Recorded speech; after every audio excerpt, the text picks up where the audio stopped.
Hi there, I'm Chris King. I'm the game designer at Paradox Interactive, and I'm here to do a video dev diary in Hearts of Iron 3 for the Motherland. Today's subject is diplomacy and war goals. When looking at the diplomacy and war goals system, our goal, if you pardon the expression, was to look at the bits in Hearts of Iron 3 that weren't performing as well as they could do. And one of these was neutrality. The notion that countries just simply weren't ready to join World War II was solid, but our execution didn't quite get it right. There was exploits that people found out quite ruthlessly, and we also had problems like the USA joining the war far too early and things like this. So we're now going to reverse it. No longer is neutrality a value that you vary using spies.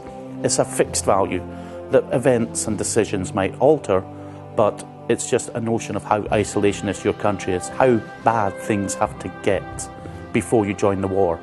Instead, we're going to look at enemy threat. How dangerous a world are you living in will be the trigger on which you start gearing up for war and you start joining the war. And this also allows us to then change the spy action. You're now looking at, doing the spy action on Germany to make them more threatening in order to bring you faster into the war, which is then vulnerable to German counter-espionage, making it a far more balanced system. So the other part, of course, is war goals. One of the most unsatisfying parts of Hearts of Iron 3, according to our fans, is the peace system. We developed a peace system to try and cover the historical outcomes in World War II, and our biggest problem is it cannot cover every single eventuality that happens.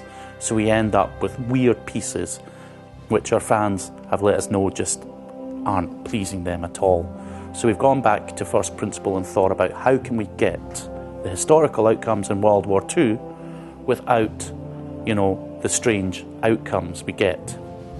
So we developed a war goal. So we've taken the war goal system from Victoria 2 to power the peace game, or to power It also has a nice consequence that we can then rethink what the Axis actually is. The Axis powers were the have-nots, the bitter countries that felt that they didn't have their due in the world. Be it Hungary that was trying to overturn the verdict of World War I, Romania who had lost territory at the hands of the Soviet Union, or Finland who had lost parts of Karelia to the Soviet Union. So each of these countries essentially had territorial ambitions that only the Axis was going to give them. So we've now changed joining the Axis. It's not about neutrality, it's about territory.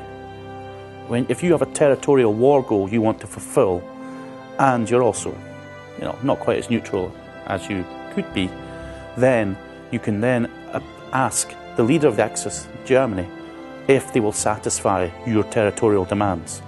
And if Germany says yes, then you will join the Axis faction. But you will not join the war until Germany goes to war with a country that you put a territorial claim on. And you will also not join an Axis war unless you're going to receive territory. So as I was saying earlier, the problem the peace system in Hearts of Iron 3 had was that it couldn't cover all the eventualities that happened. As long as the way the events were scripted, as long as the war panned out fairly historically at the end, then the peace tended to give you what did happen. However, the game being what it is about changing history, that just never happened. So we thought and went, okay, we're now going to have definite peace goals in the way Victoria 2 did have.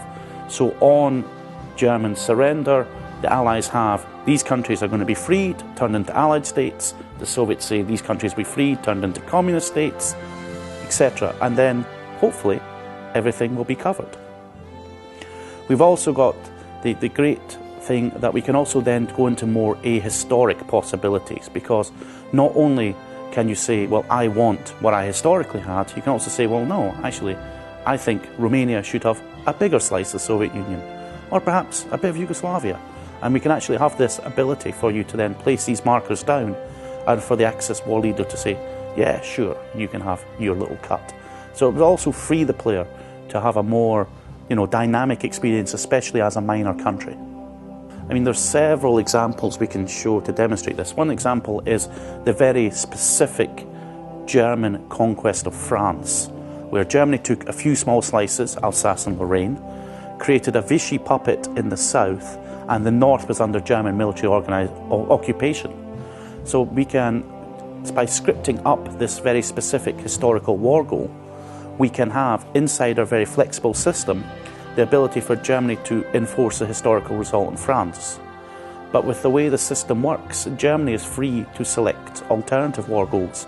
For example, territorial conquest, puppeting, making a fascist France. All those are available inside the game.